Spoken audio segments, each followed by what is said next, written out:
Hey friends, if you encounter the error 1720, there is a problem with this Windows installer package. A script required for this install is complete and could not be run, then please watch this video. Now there is a solution to this which has worked well.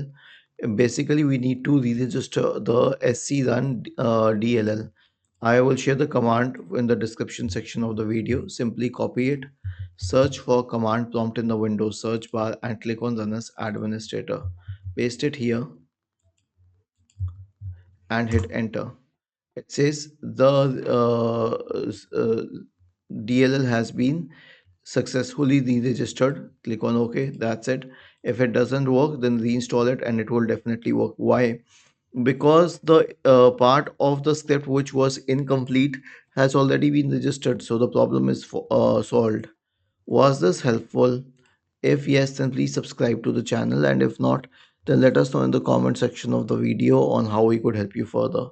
Thank you for watching this video and have a nice day.